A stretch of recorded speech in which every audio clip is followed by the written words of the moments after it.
네, 지금부터는 전당대회 후보 등록을 앞두고 있는 민주당으로 가보겠습니다. 지금 스튜디오에 정성호 더불어민주당 의원이 나와 계십니다. 정성호 의원님 안녕하십니까? 네, 안녕하십니까? 네. 잘 지내셨죠? 네, 잘 있습니다. 네. 오늘 방송 역시 유튜브로 생중계되고 있습니다. 정성호 의원 혹은 민주당에 질문 남기고 싶으시거나 의견 주시고 싶으신 분들은요. 유튜브에서 표창원의 뉴스 하이킥으로 들어오시면 가능합니다. 많은 참여 부탁드리겠습니다. 의원님, 민주당 이제 비대위 체제 한 달 좀 지나지 않았습니까? 네, 그렇습니다. 네. 그동안의 비대위 활동에 대한 평가를 좀 해주시죠. 저는 뭐 이러저런 뭐 약간의 잡음도 좀 있었지만은 대체로 그 원만하게 좀 뭐 운영되고 있다고 생각하고 있고요. 네. 역시 그 우상호 비대위원장의 어떤 리더십 또는 지도력이 좀 돋보이고 있다고 생각하고 있습니다. 네. 당내 좀 뭐 소위 말하면 밖에서 볼 때 그 뭐 개파 간의 갈등도 좀 있다고 하는데 예. 우상호 위원장이 좀 합리적으로 또 여러 진영의 의견들을 잘 듣고 이렇게 운영한다고 생각하고 있습니다. 네. 뭐 중간 평가 상당히 호의적으로 주셨는데 비대위 성적 결국 전당대회 잘 치러지느냐 네, 그렇습니다. 로 인해서 아마 판단이 될 것 같고요. 어떻게 보십니까? 전당대회에 나오는 후보들이 제시해야 할 네. 민주당의 앞으로 혁신의 방향 또 비전 어떤 것들이 있다고 보십니까? 모르겠습니다. 저는 최근에 이런저런 어떤 상황들을 보면서 다시 김대중으로 를 좀 생각하고 있습니다. 다시 역시 김대중으로요. 예, 네. 민주당이 그 중산층과 서민의 정당이라고 김대중 대통령께서 규정을 하셨는데 예. 역시 지금 우리 사회가 극심한 양극화로 중산층이 붕괴되고 있지 않습니까? 민생이 굉장히 위기입니다.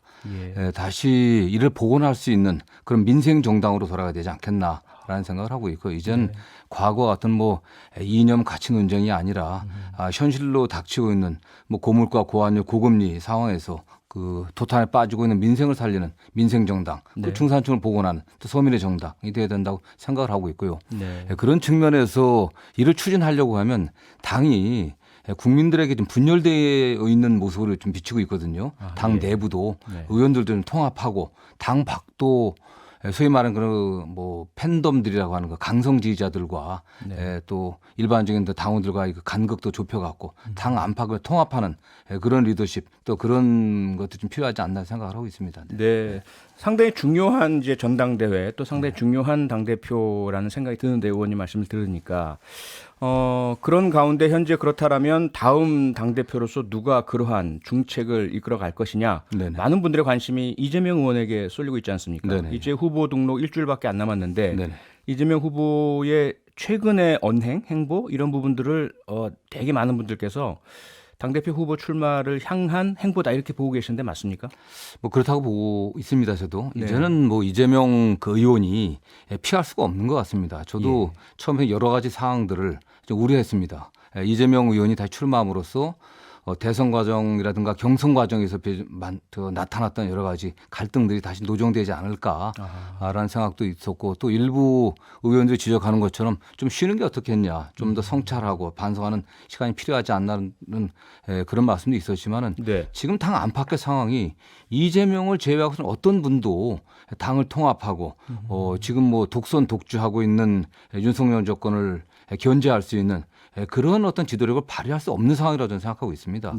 그렇기 때문에 이재명 의원이 결국 나서야만 되는 게 아닌가라는 생각을 하고 있고요. 본인도 그렇게 결심을 굳히고 있는 것으로 알고 있습니다. 네.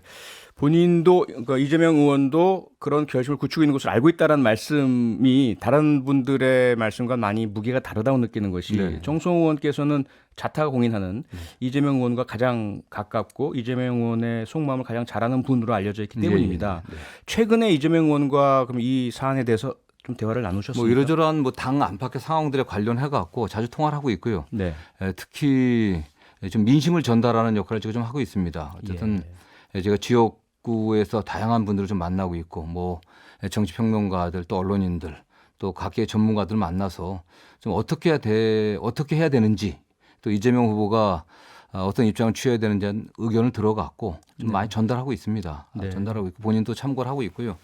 역시 본인이 피할 수 없는 게 이재명이 당대표가 되든 안 되든 민주당에서 가장 유력한 차기 주자이고 또 민주당에서 가장 영향력 있는 특히 당내 강한 어떤 열정을 갖고 있는 지지자들을 또 규합하고 또 그들을 지자체과 소통할 수 있는 거의 유일한 의원 아니겠습니까? 그러면서 그 역할을 해야만 된다고 저는 생각하고 있습니다. 네. 네, 그 역할을 해야 한다면 좀 빨리 당대표 하겠습니다라고 밝히고 비전도 제시하고 하는 것이 훨씬 더 본인이나 당을 위해서 좋지 않겠느냐 이런 의견들이 네, 많습니다. 그렇습니다. 그런 뭐 측면도 있겠지만은 네. 어쨌든 뭐 17, 18일 후보 등록일이니까 뭐 며칠 차이 아니겠습니까? 그래서 그동안 쭉 의견을 듣고 또 민심을 또 청취하는 그 기간을 가졌기 때문에 네. 이제 며칠 안 남았기 때문에 예. 이제 일요일 월요일입니다. 그때 뭐 후보 등록하면서 네. 뭐 출마 선언을 하시면서 하면서 당을 어떻게 개혁할 건지 또 어떻게 통합할 것인지 또 본인이 생각하고 있는 민주당의 미래 또 네. 윤석열 정권을 어떻게 견제할 것인지에 대한 비전을 좀 얘기할 것을 좀 생각하고 있습니다. 일요일 월요일 내에요.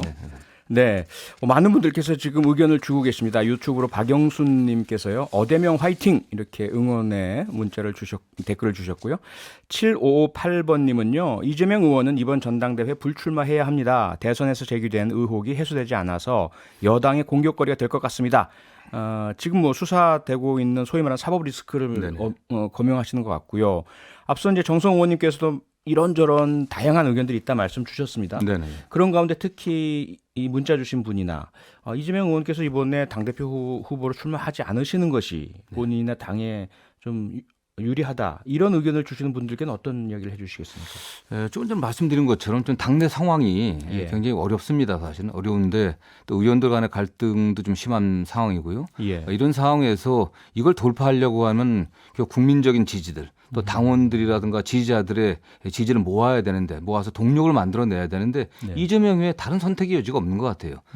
물론 뭐 다른 당대표 후보분들도 나름대로 역량이 있지만은 전체 우리 당원들과 또 일반 국민들 또 여론이 이재명 외에는 다른 대안이 없지 않냐라는 게 일반적 여론인 것 같습니다. 네. 그래서 그렇게 말씀을 드리고 싶고요. 좀 우려하는 게 이재명 후보가 당대표 나가는 게 그에 대한 사법 리스크를 피하려고 하는 일종의 방탄용 아니냐라는 말씀을 하는데 네. 저는 이재명 후보가 그렇게 비겁한 사람이 아니라고 생각합니다. 그가 인권 변호사로서 또 성남시장으로서 경기도지사로서 끊임없이 검찰에 또는 기득권 세력의 공격을 받아왔습니다. 네. 그래서 막 수없이 압수수색 당해갖고 그러나 그 거기서 좌절하거나 굴복해 본 적이 없고요. 어떻게 보면은 이재명의 어떤 그런 용기와 추진력이 오늘의 이재명 만든 거 아니겠습니까? 지금 전방위적으로 수사를 하고 있는데 네. 저는 이게 뭐 정치 보복이라기보다도 정치 탄압이라고 생각하고 있습니다. 이게 또 87년 이후에 민주화된 이후에 대통령이 경쟁 상대방을 갖다 이런 식으로 집권하는 이후에 공격하고 수사하는 전례는 저는 없다고 생각하고 있습니다. 네. 그다음에 뭐 이게 명쾌하게 해명되지 않았다고 하는데 그 명쾌하게 밝혀진 것도 아무것도 없습니다. 그러니까 이재명 의원이 뭐 금품을 직접적으로 수수했다든가 어떤 건 나온 바가 없거든요. 네. 이런 걸 갖고 더군다나 뭐 대장동 사건, 백현동 사건, 그다음에 뭐 성남 FC 다 한 번씩 이미 수사가 됐던 거고 성남 FC는 이미 몇 차례 걸쳐 수사가 돼갖고 혐의 없다고 됐던 거를 갖다가 또 다시 조사하고 있는 그런 거 아니겠습니까? 네. 이거는 뭐 정치 탄압이라고 외에는 어떻게 설명하겠습니까? 더군다나 윤석열 정부가 뭐 검찰 정권을 넘어서 거의 뭐 검찰 공화국으로 가고 있는 그런 상황 아니겠습니까? 뭐 과학 분야에서 뭐 검찰 출신들이 권력을 갖다 행사하고 있는 상황에서 네. 저는 뭐 국민들이 윤석열 정권의 속성을 잘 알고 있기 때문에 이것이 이재명 후보에 대한 정치 보복 또는 정치 탄압이다라는 생각을 갖고 있기 때문에 네. 오히려 이재명 후보가 또 강하게 당원이나 지지자들의 힘을 모아갖고 국면을 돌파해낼 수 있다. 저는 그렇게 믿고 있습니다. 네. 네. 정치 탄압이라는 말씀에는 어떤 의미에서 보자면 이재명 후보 의원에 대해서 현 정권이 가지고 있는 수사 행정력을 총동원해서 경쟁자를 압박하고 나쁜 이미지를 만들어내고 있다 이렇게 해석이 되는데요. 네, 만약 네. 그렇다면 뭐 기소가 잘 되지 않거나 기소가 되더라도 무죄 판결로 다 정리가 될 것이다라고 예측을 하고 계시는 저는 뭐 거죠? 그런 확신을 갖고 있습니다. 네. 네. 만약 그렇게 된다면 오히려 역풍이 불고 현 정권에 커다란 좀 불리한 어떤 영향으로 작용할 텐데요. 현재 그 상황을 봐도요. 예. 저는 뭐 상당수 국민들이 지금 현 정권의 이재명 의원에 대한 수사가 네. 그런 성격을 갖고 있다. 수사의 어떤 공정성에 대해서 의문을 갖고 있는 거 아니겠습니까? 저는 네. 그렇기 때문에 어떤 분들은 뭐 민주당이 이재명 의원이 당대표가 된다고 하면 뭐 사법기관과 어쨌든 그 방어하느라고 민생을 챙기지 못할 거라고는 그런 걱정을 많이 하는 분도 계십니다. 네. 그러나 과거의 사례를 보면 그래 본 적이 없었거든요. 역대 우리 당의 지도자들이 늘 이러한 위험에 처해 있었지만은 네. 당은 또 이건 이거대로 처리하고 그다음에 당은 당대로 또 당력을 모아갖고 또 정권을 견제하는 역할을 해왔거든요. 네. 뭐 박지원 전 국정원장 같은 경우도 원내대표 때 아무 근거도 없이 사실 몇몇의 어떤 조작된 증언 갖고 뭐 저축은행부터 금품을 수수했다. 그렇게 기소했습니다. 결국엔 뭐 대법원까지 가서 무죄 받았죠. 예, 그러면서 우리 당은 오히려 더 그 견고하게 예. 또 결집돼서 또 정권과 저희들이 싸웠죠, 사실은요. 네. 다시 이제 전당대회로 좀 돌아가면요. 정성호 의원께서 조금 전에 현재 민주당의 상황, 당내외 상황, 그리고 여당의 독주 이것에 대항할 수 있는 당을 통합하고 추진력 있게 끌어나갈 그런 후보가 이재명 의원밖에 없다. 네네. 이런 말씀 주셨고 대안이 안 보인다 말씀 네네. 주셨습니다. 예, 예. 근데 반대 의견을 주시는 분들께서는 어대명 이재명 의원이 출마할 것 같으니까 대안이 안 보이는 건 아닌가. 오히려 자리를 비워주신다면 소위 말하는 97그룹 등 새로운 세대가 부상할 수 있고 부각되고 그래서 함께 당권과 대권이 나뉘어지면서 쌍두마차로 끌고 갈 수 있지 않을까. 이런 의견에 대해서는 어떻게 생각하세요? 저는 지금 최근에 뭐 86그룹들이 좀 물러나고 97그룹들이 해야 되는 전면에 나서야 된다 그런 말씀하는데 좀 동의하기 쉽지는 않습니다. 사실은 예. 정치라고 하는 것이 누가 안 나와서 누가 비껴줘 갖고 어쨌든 리더십이 생기는 게 아니지 않겠습니까? 본인들이 정치 활동을 해오면서 정치 입문해 갖고 자기의 노선과 같이 자기가 꿈꾸는 민주당, 자기가 만들려고 하는 대한민국 이런 거에 대한 비전과 가치를 제시하면서 국민들의 동의를 받아가야 되지 않습니까? 네. 저는 그렇게 그런 방식으로 세대가 교체되고 지도자가 바뀌는 거지 누가 비껴줘 갖고서 거기서 리더십이 생기는 게 아니지 않습니까? 사실은. 네. 그거는 우리 지지자들이 당원들이 국민들이 그 해당 의원이나 해당 그 지도자의 그 리더십을 보고서 그걸 보고 평가하는 거죠. 이재명이 비켜준다고 해서 전체 국민들이나 당원들을 통합할 수 있는 그런 동력이나 또 리더십이 만들어진 건 아니죠, 그건요. 네. 네. 그 대항마 혹은 대안에 대해서 지금 여러 명이 이제 출마하고 계신데요. 네. 7분인가 8분인가 그렇죠? 지금 당 대표는 뭐 현재까지는 한 뭐 3분 정도 당대표 후보가 3분인가요? 예, 그 최고위원들이 지금 한 10여 명 되는 것 같습니다. 네네. 혹시 그분들께서 뭔가 좀 대항력을 갖추기 위해서 소위 말하는 97그룹 중심으로 단일화를 이룬다. 네. 바람직할까요? 아니면 명분이 없는 것일까요? 저는 큰 명분이 없다고 생각하고 있습니다. 그런가요? 예, 예. 어쨌든 후보 본인의 예. 경쟁력을 좀 보여줘야지. 예. 어쨌든 뭐 인위적으로 단일화 한다 갖고 거기에 따라갔던 분이 뭐 A라는 후보, A, B, C 후보가 있을 때 A라는 후보로 단일화됐을 때 네. B, C 후보를 지지했던 당원이나 국민들이 A로 가냐? 절대 그렇지 않습니다. 사실. 네. 네. 또 하나 이슈가 앞서 이제 새로운 당대표의 숙제 중에 하나가 당의 통합이란 말씀 네네. 주셨고요. 갈등이 현재 심하다 말씀 주셨는데 그래서인가요? 당대표 후보로 출마 선언을 한 강병원 의원이요. 네네. 차기 당대표가 공천권을 내려놓자. 네네. 본인이 당선되면 내려놓겠다. 다른 당권 주자들도 그렇게 선언을 해 주시라라는 요청을 했습니다. 이 부분 어떻게 보십니까? 저는 뭐 그 말을 이해할 수가 없습니다. 당대표가 지금 민주당의 당원 당규상 예. 당대표 1인이 지금 공천권을 갖고 있지 않습니다.